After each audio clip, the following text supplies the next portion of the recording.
Growing up in Charlotte was pretty interesting. Extremely close to, at the time, it was called downtown Charlotte. But didn't know a lot about downtown, didn't realize how close it was. We started out at Oak Lawn. We could walk to school, and then, of course, with busing, we got shipped out to Oakhurst, Randolph, and East Mac. Once I got on the school bus, so I realized there was a larger part of Charlotte, a bigger populace, a more diverse Charlotte. And so it made it pretty interesting growing up because I had the neighborhood that I grew up in, which is a wonderful neighborhood, full of wonderful folks, but I also got to see what I thought at the time was outside the neighborhood, and it looked like a totally different city to me, from the west side to the east side of town. Growing up, I always wanted to be an attorney. So when I went to college, my goal was to get a degree in history, or I was a history buff, get a degree in history and ultimately go to law school. I went to Livingstone College and graduated from there in 1993. While there, I was on I had academic scholarships and athletic scholarships. After joining the police department, I got my graduate degree from Pfeiffer University, so I hold an MBA. But it just so happened that in the same year that I graduated, that summer, the Greenville community had like an awards ceremony. And at the ceremony, they were honoring folks in the community and honoring college graduates and things like that. And I met a police captain there at the time that was servicing the Charlotte 1 district. He said, "Have you ever thought about the police department?" And he pitched the agency well. They had college reimbursement, so I could go back to school. I could get benefits. I could get exposure to the field that I was interested in pursuing. But once I got here, it became a different thing.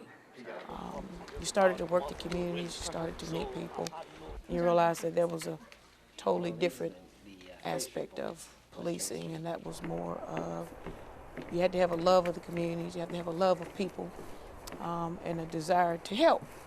And that became more interesting than any other part of law enforcement. Hence, that's why I'm still here. I never went to law school. Graduated recruit class 114 in June of 1994. And then I worked at Charlotte 1 District until I got promoted to sergeant in 2000. Watch Commander Captain And I was Pearsall. in the Providence Division as a shift supervisor, second shift supervisor, and then a community policing supervisor. I remember being on the SWAT team, and you would get the different calls at 2 or 3 o'clock in the morning. So you'd be at home or something, and my son was very young at the time. I was married when I joined the police department. I got separated and divorced. So I was divorced in 2005, and I think that was where the biggest issue came in as a single mom. However, because I'm from here, I have a great support mechanism. And so I had family members that aided me in that, so if I could go on the SWAT call out. My mom didn't live far, so when I wanted to go back to school, I had help with my son, who's now 15. If I'm getting off late, I'm not concerned about Jeffrey not getting home, because I'll get a text message, I dropped Jeffrey off at home. I can honestly tell you that in my household, the rank of major has absolutely no power. It's the same with my mother.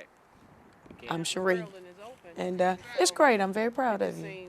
But I named you Sherie. And so I appreciate that. I'm Sherie and I'm Mama.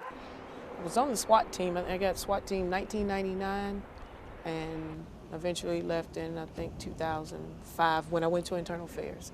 And was promoted to captain in 2007. Spent some time in the Watch Commander's office and then transferred to the Westover Division and was promoted to major in November of 2008. And then in 2009, I was transferred to training and recruitment. So I'm currently operating out of the CMPD Training Academy off of Shopton Road and responsible for the recruitment and hiring of police recruits and then in-service and recruit training. It takes a lot of effort and energy to get folks into the academy, not so we can weed you out. We bring you in because it's our expectation that you're going to be able to fulfill the obligations and graduate. And I think that has helped us a lot with recruits coming in because they see that there's a care that is going into them on the front end and that we want them to succeed. You can see where folks, they have a passion for the job, but they may not necessarily have the skills. And so you get them into the training setting and you see that there's a deficiency. We work to remedy that. Honestly, we've had folks that'll come in and we'll go, yeah, a little concerned, and they get in and they take off. And it's exciting when you see the light bulb come on. It's like, I got this. I know why I'm here. You have to be great communicators, and I think women, naturally, that's what we do. We work well in communicating, expressing empathy, and meeting folks where the need is. And I think women are highly capable of doing it. I think there are always opportunities. I think the best part about policing is there are opportunities to do a lot of different things. And so if you find your niche, you're able to work towards that. I didn't think the CMPD was me. And I think if there was one thing I could say to them is that you are the CMPD. We are a reflection of our community. And the more reflective we are of our community, the better we are. But I think sometimes we limit ourselves. And for women, it's don't pigeonhole yourself into what you think policing is. Come and find out what we are first. If you're interested, do a ride along.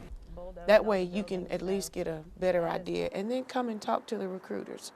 And they can help you make an informed decision about the CMPD.